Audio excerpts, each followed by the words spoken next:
This is how I make polymer clay earrings.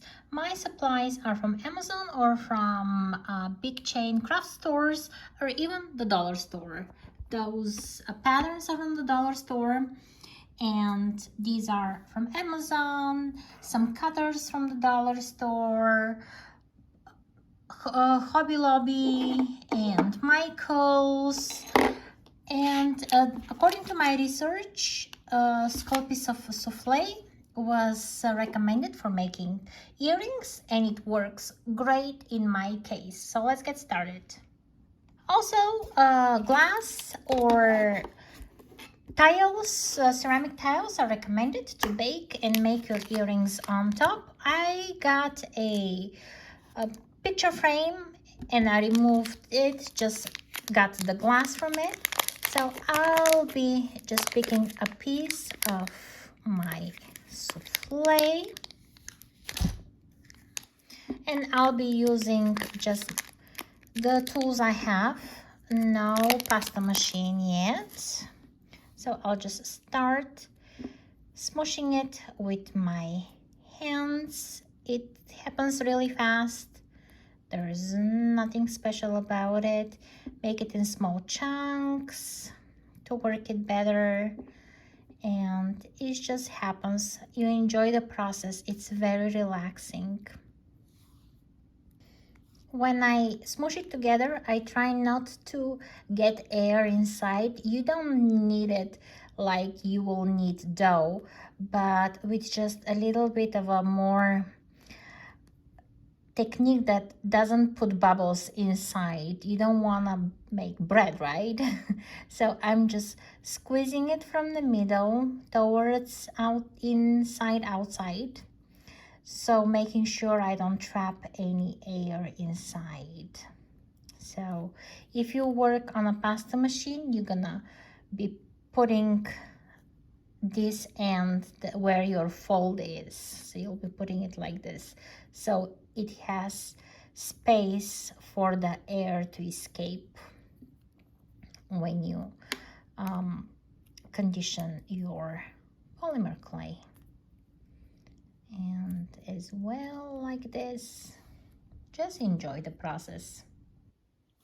So here is my final little piece, and with this cutting kit of earrings here came those two 3mm wide. Here you can say it's 3mm, and I will roll that piece flat, which is 3mm. So just like this, and I started from the corners so I can fit as many earrings I can on my glass.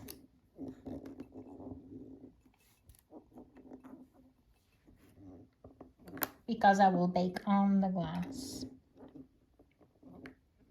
Even if it goes outside, it's okay, because I'll be removing most of it anyway.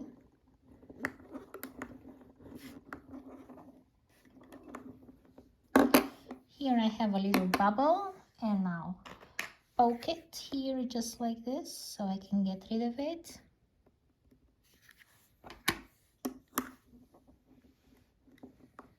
Ooh, I made a boo-boo here. That's okay, we'll ignore this part.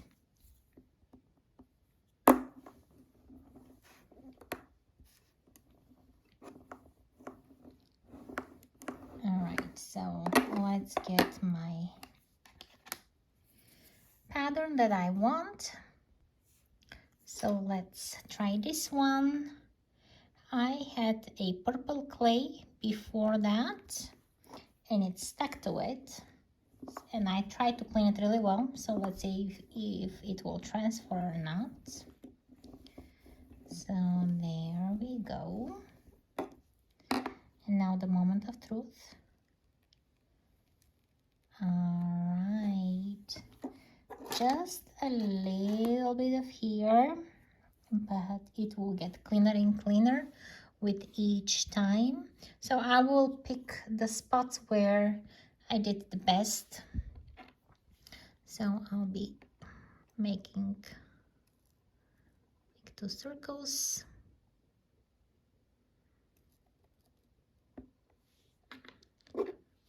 Okay.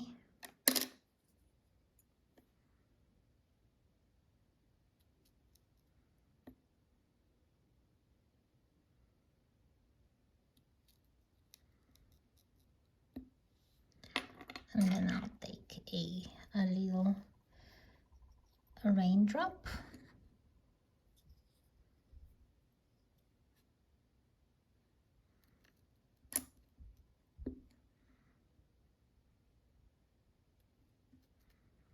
It's nice that I can just pick and choose the spots I want. I use a little needle to poke holes.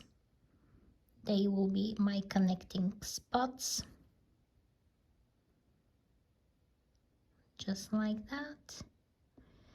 Wiggle it around to make it bigger. And because I want to connect them all, I will make holes on the bottom as well. All right, and this one as well here, top and bottom. Just like that, opposite. And I'm done with my first design that I want. So I'll start all over again. Oh, how beautiful is that? And we start all over again. With a new spot, I'll pick maybe up here in the middle, and let's do it again. I'll be using these leaves. They're so pretty.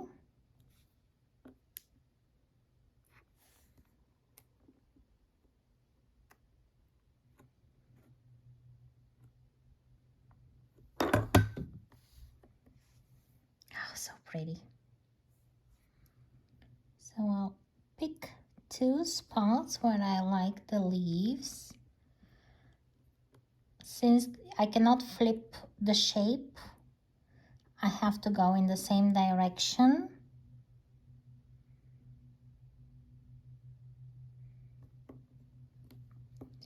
Here is another spot I liked.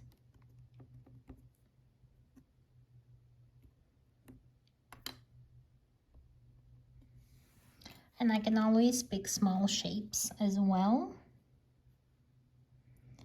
for my smaller earrings. And then I'll make holes again. This mandala is one of my favorites because I can do two halves of the same mandala.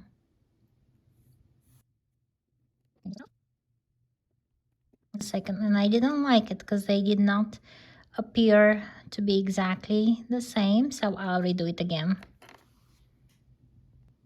So here is how they're different. The centers are a little bit different, so we'll start all over again. I remade the mandala earrings, and then here is the rest of them, all baked. I followed the instructions for the clay. I baked them in the oven on the glass, so the back side of them is a little bit glossy. I'm using nail polish remover, which is 100% acetone, to clean the rough edges around the earrings, and I'm using a Q-tip because it's really easy to go along and go into those crevices if I need to clean up there.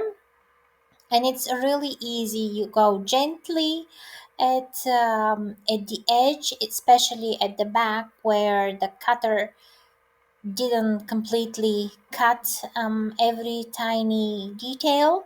So it's really easy to remove it with this acetone nail polish, and they just fall off from the edge, and it leaves them smooth and very finished. So it gives them a very nice presentable shape. Then they're ready to sell. so you can see that these little pieces at the edge, they just fall off. I'm very happy, and it's such a quick result. It's a very quick process. Here you can go so many earrings and finish them in no time. Very quick.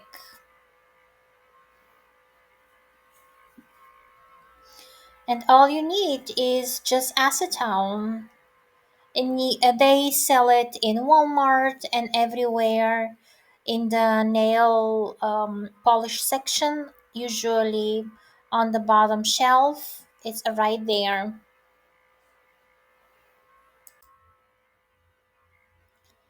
Here I gathered all my hooks and loops. I got my pliers. I'm using a flat nose pliers and tweezer nose pliers. The tweezer ones are very thin and slender, and they go in tight spaces.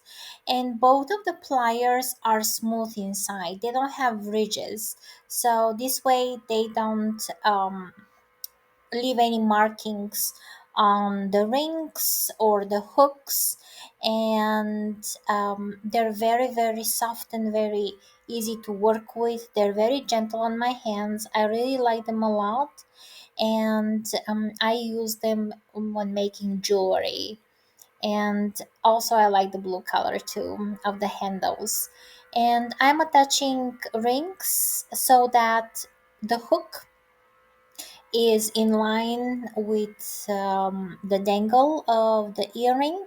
So make sure that it your earrings are facing the front. And I'm using gold and silver, just depending on what you want to do.